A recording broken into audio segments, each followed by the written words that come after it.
អភិបាលខេត្តតាកែវអំពាវនាវដល់ប្រជាពលរដ្ឋខ្មែរបន្តធ្វើពហិការមិនប្រើប្រាស់ទំនិញសៀមហើយបែរមកគាំទ្រផលិតផលក្នុងស្រុកឲ្យបានផុសផុល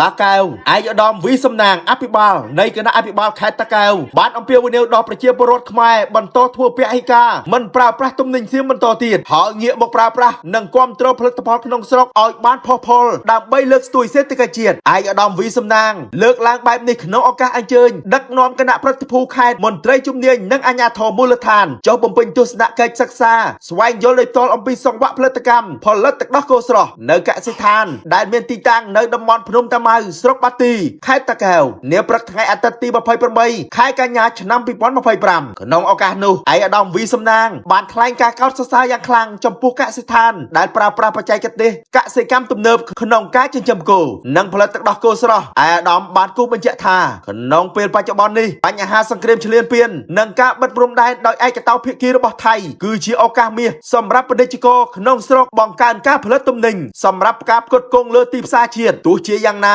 ឯកឧត្តមក៏បានសង្កត់ធ្ងន់ដែរថាការផលិតត្រូវតែមានគុណភាពខ្ពស់និងតម្លៃសមរម្យ កុំជឿកុំជក់កុំជួញគ្រឿងញៀនបំណងល្អពី Right to You